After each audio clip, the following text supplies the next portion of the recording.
Okay, we're back to this. Our little update today is called Redwood. It is pretty.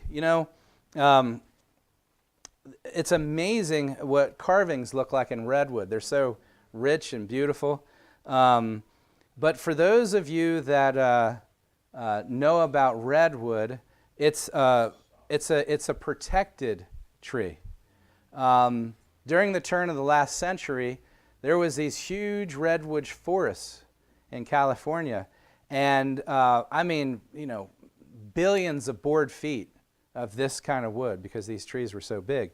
And so they just cut it down like nobody's business, and because there was just so much of it.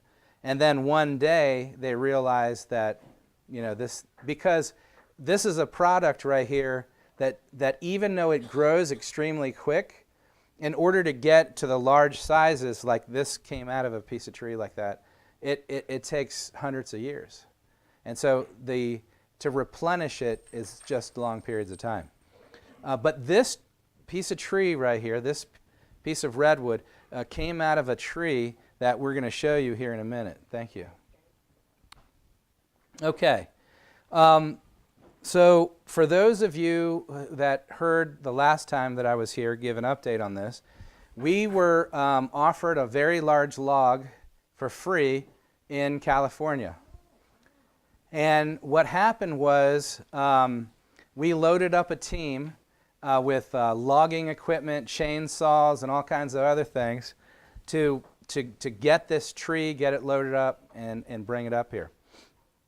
Now, the species of tree that we were offered that was really large wasn't the ideal tree, wasn't the ideal wood, but nonetheless, it was free and it was within the size range that we were looking for.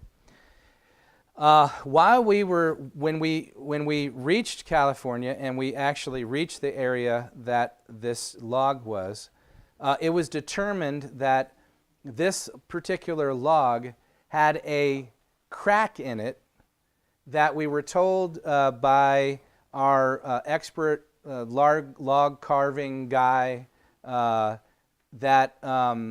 if we carved that tree, it would present a catastrophic failure of the carving. So what we decided to do was, and we believe that the Lord worked providentially to get us to California. Because I don't know about you guys, but I've never had a real desire to go to California, to be honest with you. Okay? And so the Lord had to do something to get us in the car to go down there. Yes. So we got down there. No offense to anybody here from California, okay?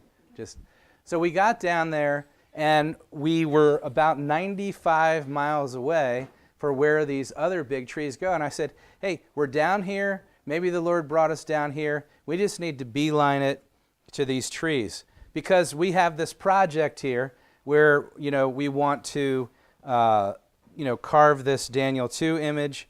And I know, some people think, hey, this is an idol. We'll address that in a few minutes. I just want to kind of go over a few thoughts here in regard to quotes here of why this tree is important to use. This is from letter 326, 1906. You can also get this in Evangelism, page 204, paragraph 3.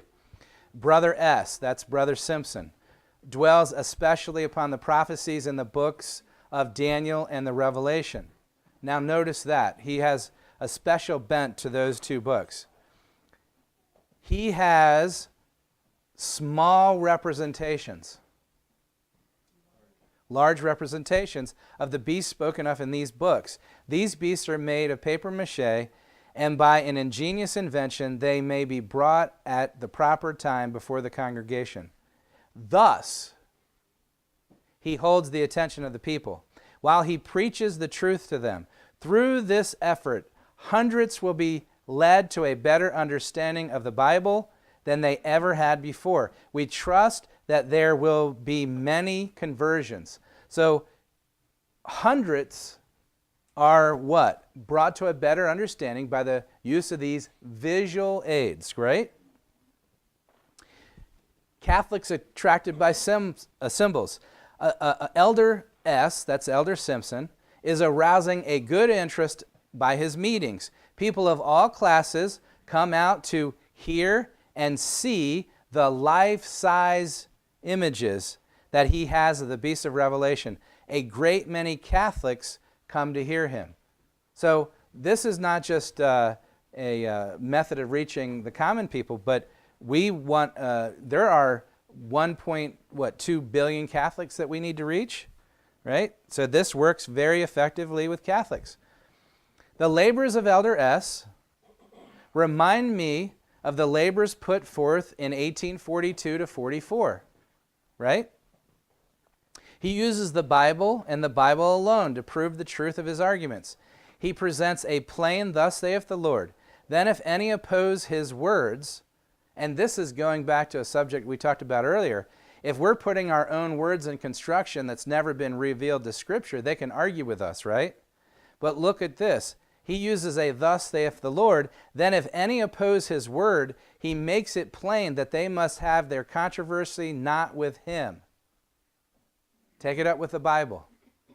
He has large, lifelike representations of the beasts and symbols in Daniel and Revelation.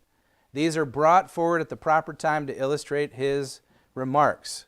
So she's saying here that 1844, that what Elder Simpson is doing reminds her of the work that was done in 1844. So let's go back and get a snapshot of what the work was that was being done in 1844. This is from Signs of the Times, 1844. That was a periodical. The meetings are still continued at Great Tent and have increased in interest since our last account. The congregations were much interested. Brother Fitch lectured in the afternoon, briefly going over the 2nd, 7th, and 8th chapters of the prophecies of Daniel, the rise and fall of the 4 universal kingdoms that were to precede God's everlasting kingdom, was illustrated in a very impressive manner by the aid of a carved image. Is that what we're talking about doing? Amen. A carved image representing the one described in Daniel chapter 2, verse 32 and 33. When proof was adduced that ancient Babylon had fell, the head of the image was taken off and laid aside, and so the breast and arms, the belly and sides, and then the legs, leaving nothing but the feet and toes.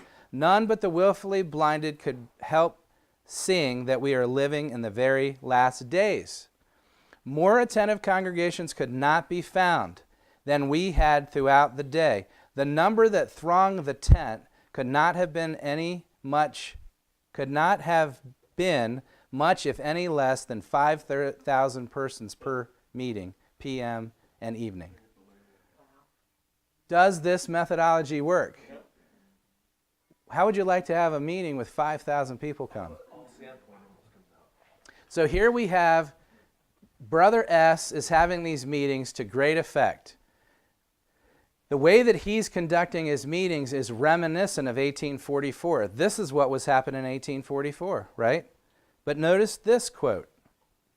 The Lord has been working with Elder S. Who's been working with him?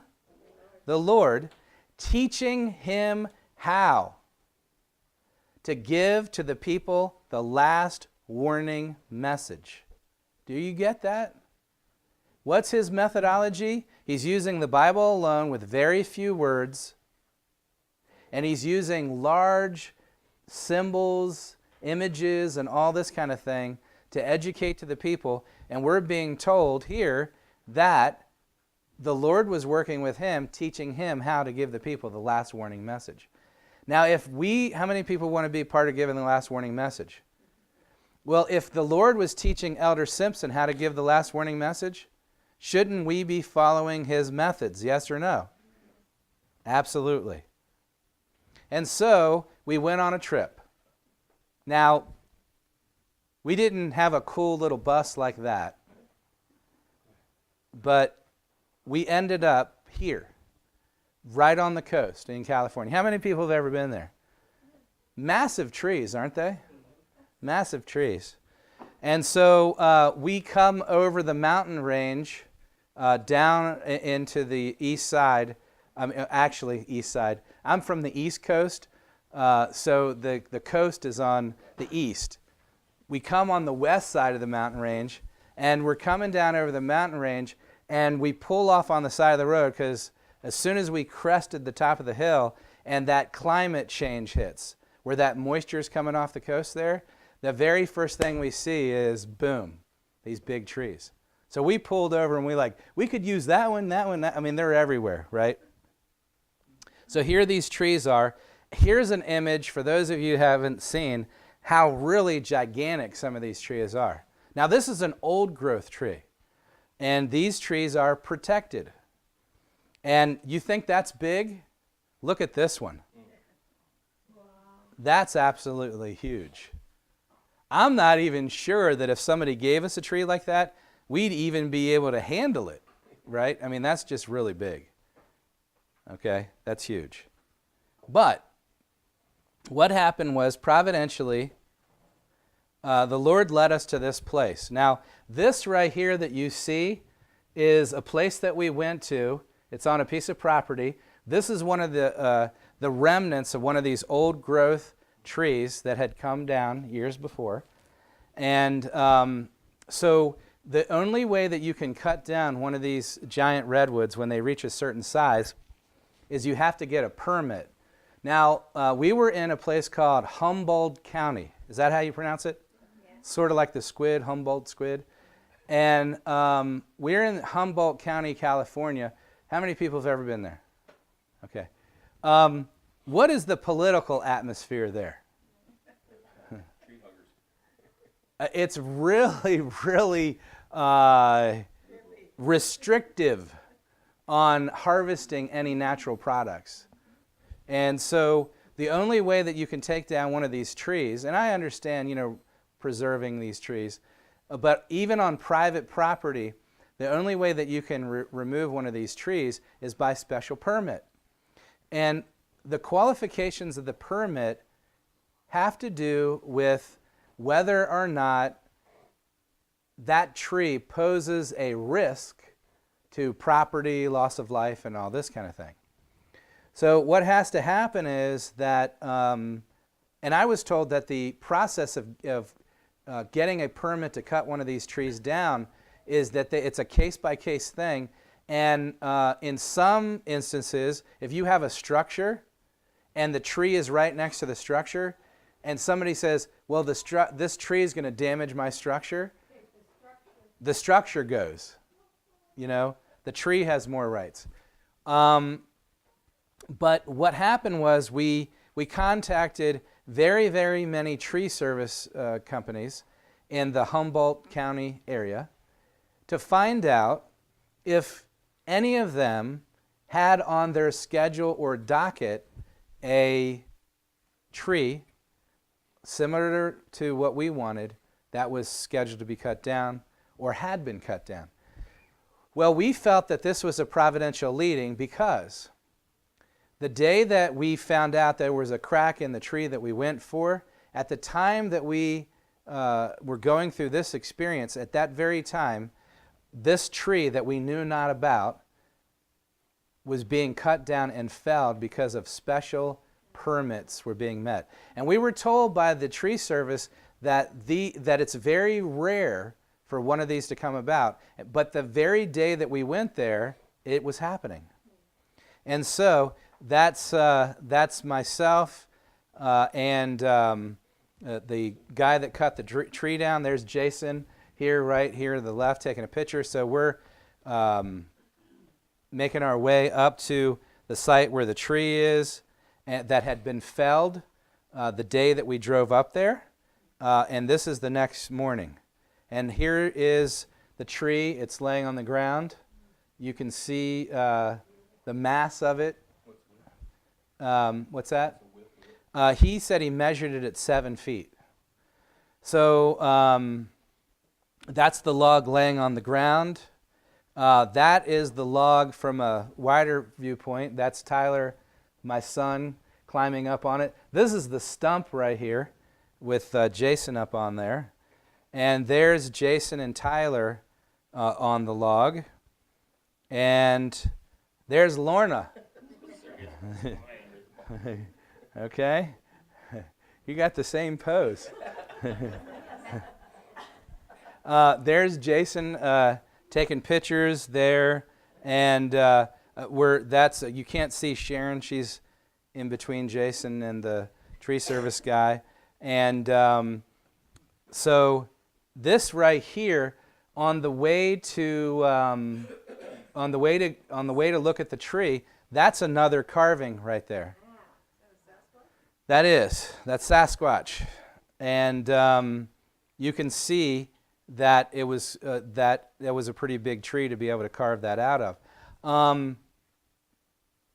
So you don't kind of see carvings much around here that size.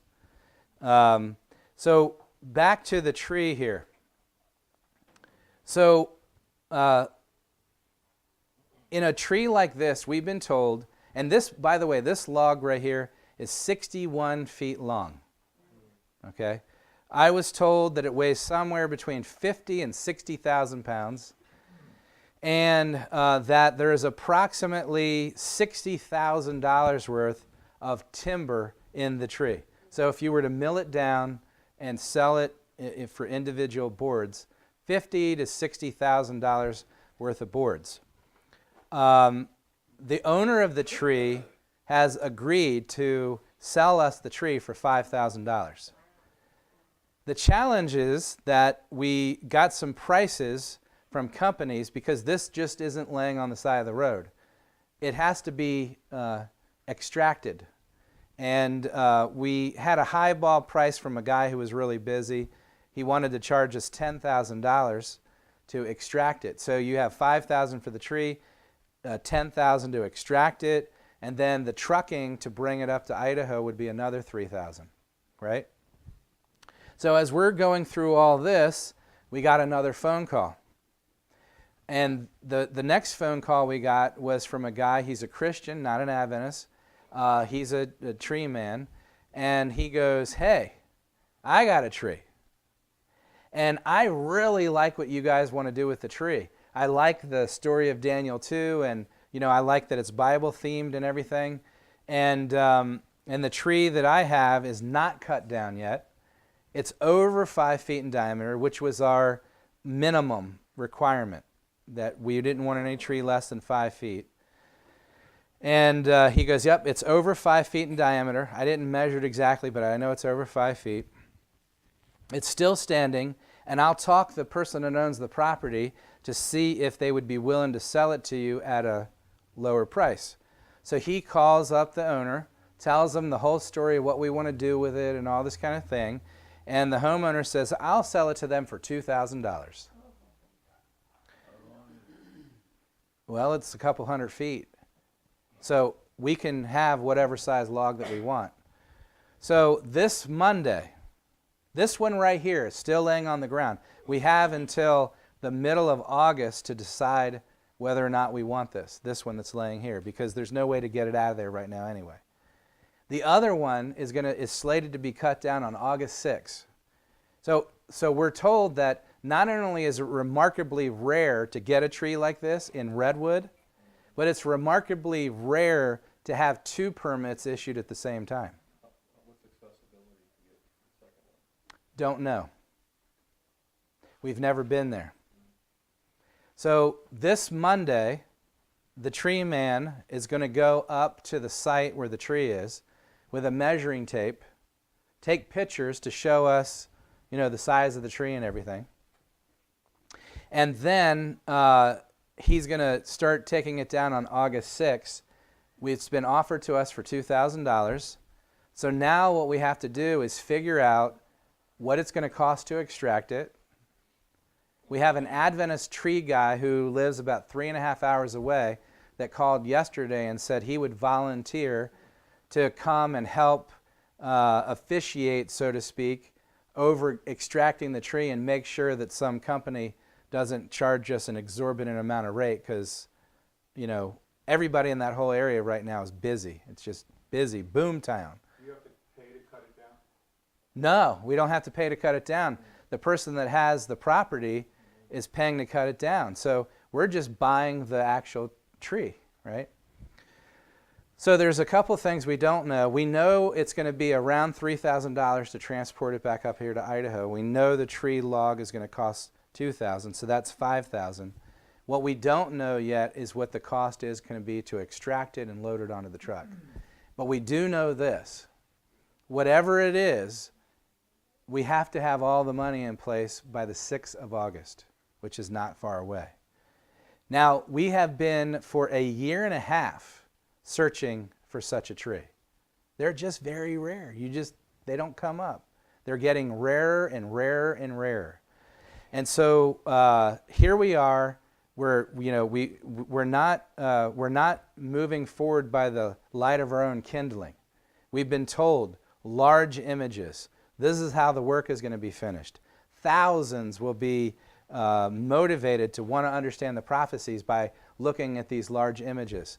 We're repeating what was done in 1844. We're following all the counsel. And I, quite frankly, think that this log is a bargain. And for anybody that's gone to Home Depot lately to buy a 2x4, I don't know how many thousand 2x4s would be in this tree, but it's also a redwood tree. So it's highly desirable, and the counsel was that the two premier trees that you would want to carve would either be cedar or redwood, and this is a redwood. We are so close to making this happen. We have Eugene back here who's going to oversee the carving, mad talent. So the Lord has put that in place. I believe that the Lord has brought Eugene to this project for such a time as this. So, history is being repeated. Look, somebody had to carve that tree in 1844, didn't they? And so here we are again. We are so close. We have finally been given a tree, and it is a premier tree. And we're so close. We just really need to pull the rest of this together, and we want to bring it up here to the northern Idaho area and carve it. And I can just see it now. This giant redwood tree stuck in the ground up here in North Idaho with a team of workers carving it, with hundreds of cars, if not thousands of cars, driving by every day saying, "What is this?" And having a sign there in a little parking lot where they can pull over and say, "Hey, come and ask questions and see what this is going to be." By the way, by the way, this is exciting to me. I think is it October or September? I've forgotten the date. Is it September for over at the Troy, Montana? Oh, September. It's Libby, Montana. September. End of September. The World Chainsaw, they have some kind of a chainsaw competition thing from all over the world. People from Germany, Norway, Sweden, and wherever else they have lumberjack types. From across the fruited plain, from all over the world. This year, they're going to be descending on Libby, Montana, which is about, hour and a half away or something like that, from where we want to carve the tree. And so you're going to have all this chainsaw interest from all over the world. And we would just love to be able to advertise, hey, if you're on vacation or you've come here for this chainsaw thing, hey, drive an extra hour down the road on your way back to the airport and come and check out this tree. Because you got to know, many of these people are going to be flying into Spokane, right? And then they're going to have to drive right by. So we can use this as a tool to inspire other people, not just in Sandpoint, but people that are coming from around the world. So we're close, guys. We're close. Well, we have, interestingly enough, there's about 6 locations that are for land that's for lease. Right in Ponderay, as you're driving through town, there are these vacant lots all up and down. And in fact, they're on both sides of the highway there, 95, as you're going north and south through Ponderay. And what we'd like to do is work out a deal with, and some of these properties have been sitting there for lease for years, is to work out a deal where we can carve it there. And I think it's a win-win situation for the property owner, because it's going to, what we're going to recommend is, hey, leave up your sign for lease. You know, don't take your lease sign down, but let us carve this thing there for a nominal price, and we're going to draw attention to your property, you know, so it has the potential of being a win-win. So that's our plan. We want to do it in a highly visible place, and the spot that I really want to get, and Lord willing that it works out, is right next door to the rental center. You know where the tool rental place is? Why would we want to rent? Why would we want to get the spot right next door? Well, because we're going to need man lifts and equipment and all this kind of stuff, and it's only 50 feet away, you know, so that would be really advantageous. And in addition, you know what's almost across the street is Yokes, so we can go over there and get some lunch, bother Joni, and you know, all that kind of stuff. So anyway, that's where we are, and we're going back down there, some of us, on before April 6th. The guy that is cutting the tree down, August 6th, thank you. The guy that's cutting the tree down is really excited about this. He might even be excited about it more than anybody in this room, including me. He's really excited to have it videotaped, and the whole story has just really captivated this guy that's cutting it down. So I think that's providential too. So it is. And you know what's interesting? I can't remember the countless number of people that I talked to during the week that we were down there about this project and about getting a log, because when you say, hey, I'm looking for, you know, a 7-foot diameter log, 40 feet long, people were like, what are you going to do with that? And then you tell them the story, and it really generates a lot of interest. So just looking for the tree alone, and we found out that these tree guys, they like talk to each other. In fact, they like kind of work with each other and everything. And we spread the word out. We were looking for this tree and what we were going to do with it. And so the understanding of Daniel 2 and the whole story just kind of went through the little industry right there. It's kind of neat. So. Did you have any of those brochures to hand out? You have to remember this. When we went down to California, we didn't know that we were going to even see anybody. We just were going on a mission, which, by the way, for those of you that don't know, I am terrified of heights. And and when we had to go to look at where the other tree was, it was in a canyon. It was in a one-way box canyon. And in some places, the road was probably, well, it was narrower than this room, so probably 12 feet in diameter. And so on one side, it's straight up. And on the other side, it's straight down, like 300 feet. And there's no guardrail or anything like this. And I almost wore the paint off the side of the vehicle, rubbing up against the canyon on the right side, because I was so close. You know, normally if you, can I get some amens? Yeah, on the left side. So I'm afraid of heights. So the goal is to be so far over that when I look down, I can't see into the chasm. But the road was so narrow that was impossible. So I had to pretend like I had blinders on and just kind of like, you know, and it was just, I was coming around corners. And this is a situation, these roads are, if somebody's coming, there's no place to turn around or whatever, so you got to back up. And I was pulling a trailer too. And they were, and I say they, my associates, my wife, were, you can't get so close over here.